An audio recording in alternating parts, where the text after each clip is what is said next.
first to the nuts and bolts of this election, the polls and the maps. Joining me right now is NBC News political director Chuck Todd, and also joining us is Stu Rothenberg, who writes the Rothenberg Political Report, and we're getting feedback. We're getting echo here. Let's go to Chuck Todd. Chuck, first of all, let's look at the polls before we go to Chuck. McCain leads Obama by 4 points in the latest USA Today Gallup poll. Obama was up 4 points himself 2 weeks ago. That's a big turnaround. The new CNN poll has the race tied. Obama was up 1 point a week ago. That's even now. And in the pollster.com national average of all the polls, Obama leads McCain by now less than a point. So you could say this is basically even with a slight edge to McCain coming out with that bounce out of Minnesota, the Republican convention. Let's go right now to Chuck Todd and his latest, because Chuck Todd is the best. And Chuck Todd understands what? The Electoral College decides these elections, not the popular vote, as we learned in 2000. Well, we do, and we have a new battleground map and a new tool to mess around with it. So my apologize to Mr. Rothenberg, because we've got the better tools to play with here for this. So the new NBC battleground map, here's where it was in August. You see the red versus blue, and we changed a few things. We moved Missouri to McCain. That's a Governor Palin reaction, pure and simple. They were there today. She excites evangelicals. There's a strong presence there in Missouri. Plus, she'll do well with economic populists, women who are economic populists but culturally conservative. That's going to help there. We took Wisconsin and moved it back into toss-up. This is one state that Obama has not been able to put away in the Midwest. He's pretty much put away Minnesota, done so with Iowa, but he can't do it there. And then one state that we finally moved out of the toss-up category, one close to your heart, Pennsylvania. We moved that from toss-up into Obama's category. Look, there's not been a poll yet that has shown McCain ahead. Not only that, there's not been a poll that hasn't had Obama up by at least 5 points. This is a case where the pick of Biden probably solidified this state narrowly. Too many advantages going the Democrats' way, and couldn't get many Republicans to argue against moving Pennsylvania out of there. So this brings our new total, 228, 200, leaves 110 in the battleground here, Chris. And pretty much the battleground being of the big four at this point, probably the four closest: Colorado, Ohio, New Hampshire, and Virginia. These are the four that pure toss-ups. Every other one has a slight lean in one direction or the other. These are probably the biggest pure four toss-ups that we got going. So you've got Barack now 42 electoral votes shy of winning this thing, but ahead of McCain. But it's still ahead of McCain. Look, it's still a map where he's got the advantage. He's playing offense. There are more so-called red states at play than blue states. The only blue states that McCain is trying to put in play really are Michigan, right here, and now Wisconsin. He's given up really on Minnesota. They won't claim that they have. Pennsylvania is looking tougher and tougher. They're still going to compete there. And New Hampshire, that's the only other one. Other than that, he's really not going after Oregon. He's not going after Washington. We've heard some chatter about it, but it's, these are states that are, not there. But look, the Republicans are the ones that have won the last two cycles, so of course they're going to be more on defense. What do you make of that map as he's updated it, Stu Rothenberg? Do you think that's right? Do you think Missouri's now even? Do you think Pennsylvania now is leaning toward the Democrats to Barack Obama? Do you believe that Wisconsin is a toss-up now? Do you buy this latest adjustments in the map we've got here? Well, Chris, I think you can argue one way or the other on a number of these states. Generally, Chuck has not moved the purest of toss-ups. I'm not sure whether the Republicans really have a good chance to win Wisconsin. I never thought that Pennsylvania was a pure toss-up, and I always thought Missouri was tilting slightly Republican. But you can make a case for all of them. But I think Chuck's absolutely right. There are half dozen states that are really pure toss-ups that are probably going to decide the next president. Well, let me ask you about the internal stuff here. And you start, Chuck, on this. I'm looking at this. People are watching right now. They're saying, are you talking about what would happen if we had the election tomorrow morning? Yes.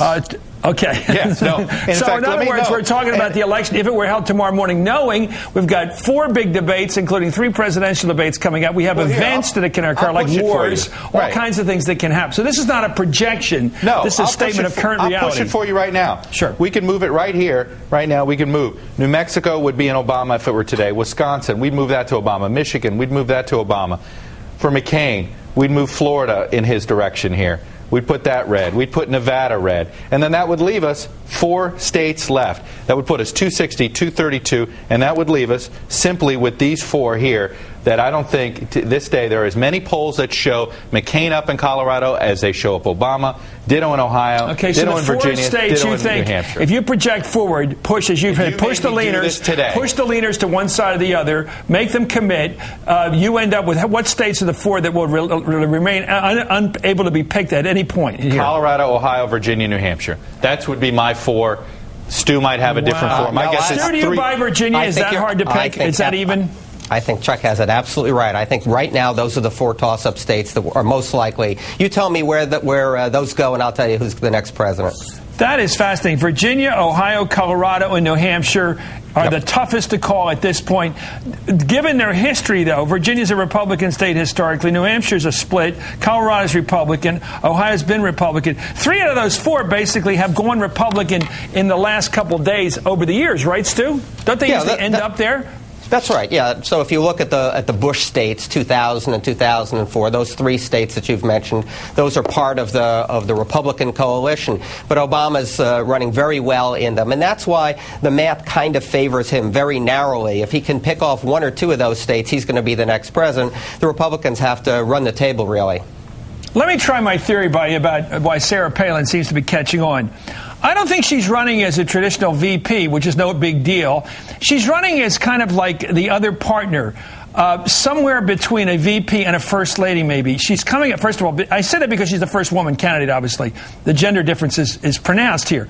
She stands up on that stage with John McCain as true partners, almost like they're going to rule the country together. They're going to be mavericks together. There's something that's very personal about that rather than political. I would argue they've changed the topic, Stu, from what you want, what you don't want in the current reality in this country, the bad economy, the wars, etc., to the who question. Who do you want in the White House? And Sarah Palin is their candidate to be in there rather than be either Joe Biden or Michelle Obama. It's a personal thing now. Yeah, I think there is a lot to that, Chris. You know, Rick Davis took some criticism when he said this election isn't about issues. But he's probably right. For swing voters, it's about personality and leadership and style and change. And she just brings the wow factor. Yeah, but also, Chuck, and this is tricky business, she's rural, she's white, she's from out in the country, she's very conservative on rural issues, she's nowhere near an ethnic from a big city, she's about as far from urban as possible. Meanwhile, Barack and Michelle Obama are from the south side of Chicago, they're urban, they're ethnic, they're African American, they're community organizers. And by the way, there's a phrase I wonder about, community organizers. Do Republicans think, Stu, when they say that we're supposed to think Al Sharpton? Why would they use that to toy with this week? Rudy Giuliani got the biggest giggle out of that. And then, of course, Sarah Palin did. They're giggling over the community organizer role as if it carries more freight than just a job you once had. I don't think Is this the new welfare queen? Is this a new symbol?